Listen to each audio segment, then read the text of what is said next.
Brentford sting the Blues to secure their first West London derby victory at Stamford Bridge in 83 years.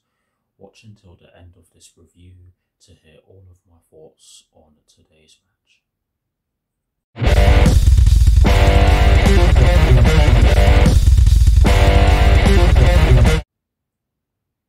Hello people, welcome to my channel, welcome to another video. This is my review of the match that took place earlier on today at Stamford Bridge in the Premier League between Chelsea and Brentford, which Brentford ended up winning by 4-1. Yes, you heard that correctly. Brentford beat us by 4-1. But anyways, what I'm going to do for you guys in terms of this review is that firstly, I'll run you through the lineup that Thomas Tuchel fielded at the start of the match, and of course I'm going to talk about the formation that he chose, as well as the personnel that he chose. I will then be giving you guys my thoughts on the match itself, and yes, I'll be breaking it down into the first half and the second half, and as well as this, I'll be giving you guys the positives and the negatives that I took from the match, and lastly, I'll be giving you guys my thoughts on our upcoming UEFA Champions League quarter-final first leg that will be taking place next Wednesday at Stamford Bridge against none other than Real Madrid, with kickoff at 8 PM UK time. So without further ado, let's get straight into this review.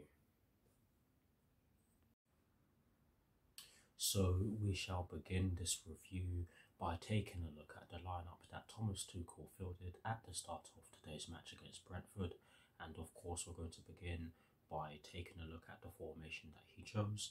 And in the case of this lineup, it was a 4-3-3, and I was not expecting that. I thought it would be a 3-4-3 because that is the formation that we have used for the majority of Thomas Tuchel's time at the club so far, so I was a bit surprised to see that it was a 4-3-3. Yes, we have used it, but very sporadically under Thomas Tuchel, but yes, I was not expecting it. But yeah, the formation was a 4-3-3. In terms of the personnel that was chosen, it was Edouard Mendy in goal. The back four was made up of Cesar Azpilicueta, who was stationed in the right back position. The two centre backs were Thiago Silva and Antonio Rudiger, with Marcos Alonso in the left back position. The midfield three was made up of Ruben Loftus-Cheek, who was the deepest of the three, with N'Golo Kante and Mason Mount just ahead of him, and the front three was made up of Hakim Ziyech in the right wing position, Kai Havertz up front, and Timo Werner in the left wing position. So that is the lineup that Thomas Tuchel fielded at the start of today's match against Brentford. Now I am going to run you guys through my thoughts on the match, and yes, I'm going to begin by talking about my thoughts on the first half, and I have to be honest, from the get-go, we looked second best, if I'm being completely honest with you guys. Brentford did put a lot of pressure on us. They forced us into making mistakes. They did have a couple of chances in the opening stages of the match through the likes of Ivan Toney and a couple of others. One of them did see Ivan Toney put the ball over the bar, but yes, we did look a bit shaky in the early stages of the match, and I have to say fair play to Brentford for that.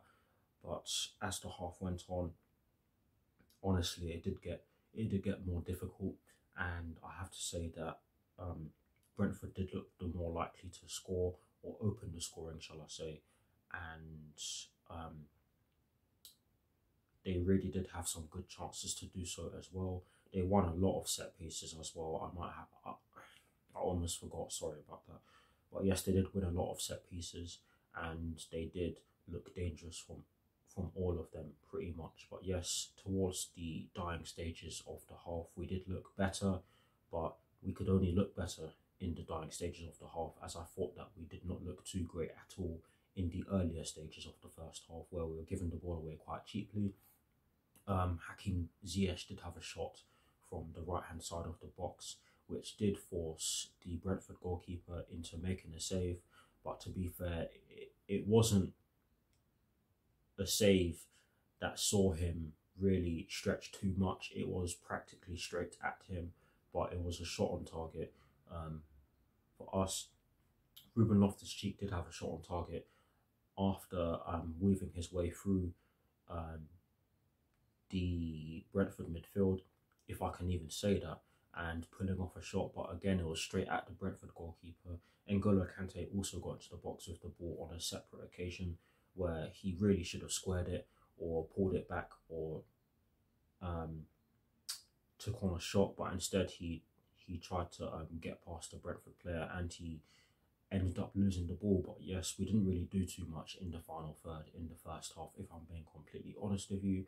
And overall, I have to say that it wasn't a great first half performance. Yes, we looked better in the latter stages of it, but I'll say it again, we could only look better, or we only could have gotten better because we weren't great at all in the earlier stages. But yes, I have to say fair play to Brentford. They really set out their game plan and I have to say that they executed it. The only thing that was missing for them was a goal. And in terms of my thoughts on the second half now, I have to say that we did make a good start to the second half, but I'll just keep saying it. We only could have gotten better because we were really not great in that first half at all, if I'm being completely honest. But what a worldie from Antonio Rudiger, and the very fact that Antonio Rudiger is the player who scored just says a lot about the way we played from an offensive point of view, which I'll touch on later on. But yes, it was an absolute cracker from Antonio Rudiger, and it's a shame that we ended up capitulating because it was a great goal. I mean, when he hit it, I was thinking it was going to sail over the bar and not cause the Brentford keeper any problems, but he struck it, it hit the post and went in off the other side of the goal, or it went into the other side of the goal, I shall say, to correct myself. But yes, shortly after that we concede the equaliser, and I have to say that it's absolutely poor defending from us.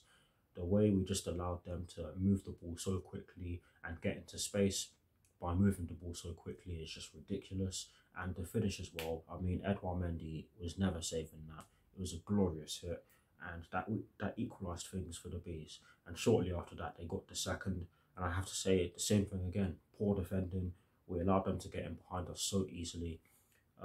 Yes, I know that there are a lot of fans out there who are saying that they're really happy to see Christian Eriksen back, and of course I am, but he's sadly back to haunt us, and it's another goal for him against us. And at that point I knew that the game was pretty much done because the players' heads just dropped. They did not look as though they were going to be able to get back into it. Yes, we did have a flurry of chances, but we either missed the target or took the shot too late, or were offside, or hit the ball with, or we saw players on our team hit the ball with their arms. Yes, we did actually have the ball in the back of the net from a free kick, but it was correctly disallowed for handball. But honestly, there really wasn't much from us in the second half, up until Thomas Tuchel made the changes where we did have a bit more, but again, we could only have more than what we had. And in the 87th minute, that was the icing on the cake with the cherry on top for Brentford, where they got the fourth through Johan Wissa. It was a really poor goal to concede. I mean, the way the ball just came into the box and we just didn't defend it and allowed, I think it's Johan Wissa, if I've got his name correct. Feel free to correct me down below if I didn't. But yes, the way we just allowed the Brentford player to get a strike on the ball is ridiculous. And with the calibre of defenders we have, there's no excuse for us to allow the Brentford player to do what he did. But he did it, and it sealed an emphatic win for Brentford, their first since February of 1939, long before I was born. But I have to say that Brentford deserved it. For me, they were the better side throughout pretty much the whole of the match, except for the little spells that we had in the first half, particularly towards the end of the first half and at the very start of the second half, where we came out flying and scored that goal. But after that, they really dominated the game, and tore us apart. But yes, overall, Brentford definitely deserve to win. As for us, we really need to take a look in the mirror. I know I'm sounding really calm, but trust me, I'm really not calm. This is the first time I've seen us lose a West London derby in just over 9 years. But yes, in terms of the positives and the negatives, you won't be surprised to hear me say that I've taken no positives from this game. Yes, you're probably going to say that Antonio Rudiger's wonder goal was a positive, but in the context of the rest of the game, no, it's not a positive. What's the point in scoring a worldie if you're just going to capitulate like that? So that's why I've taken that's why I've taken no positives from the game. Almost said no negatives. But anyways, no positives, 3 negatives. And the first of those is that we were so poor in every area of the pitch and Brentford dominated the game. It's as simple as that. Defensively, shocking. Our midfield looked like they couldn't do anything. We afforded them so much space, and that is definitely not what we should be doing, especially when we consider the amount of especially when we consider the physicality and pace that's especially when we consider the physicality and technicality that Brentford possess, especially in that midfield area. And okay, let me retract that.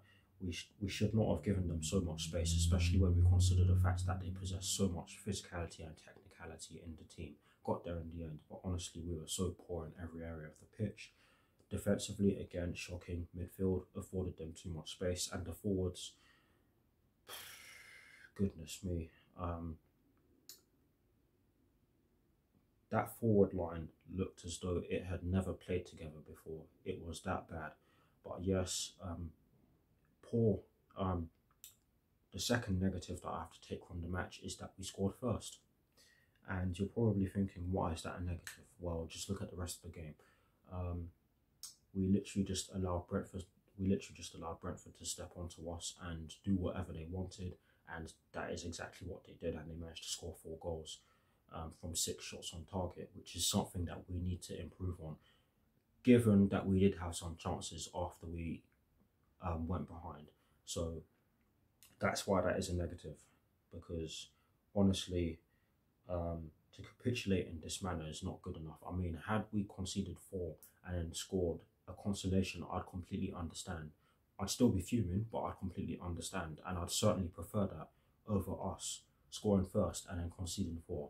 But yes, that's the second negative that I took from the match, and I really do hope that made sense. But anyways, the final negative that I took from the match is that Brentford really should have scored more. Honestly, they did have quite a few shots off target, but honestly, they were good chances, and I know that Brentford would probably feel that they should have had more as well. But as for us, that is not a good sign. We need to fix up, and we need to fix up fast, because if we play like this on Wednesday, we're in big trouble. But anyways, that is it for my thoughts on Chelsea's 4-1 defeat to Brentford at Stamford Bridge in their most recent West London derby. And do feel free to drop your thoughts down below, and I'll do my very best to respond. Let's move on.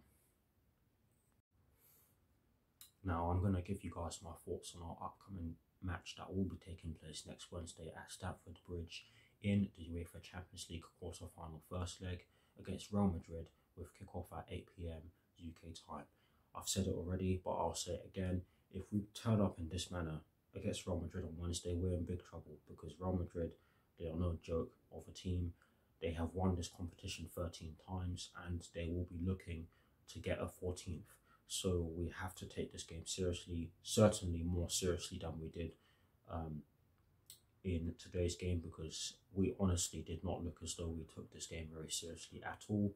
And I know that the West London derby is not the most prominent or the biggest of local derbies in English football, but I have every right to take it seriously. And I'll say it again, we just cannot turn up in this manner, otherwise we'll get torn apart worse than we ended up getting torn apart today. I'm just going to leave it as that, because I need to calm myself down. But yes, that is it for this review. I hope you all enjoyed it as much as I didn't. Again, congratulations to Brentford, they thoroughly deserved it. I'll see you all very soon. Come on, you Blues. Come on, Thomas Tuchel. And peace.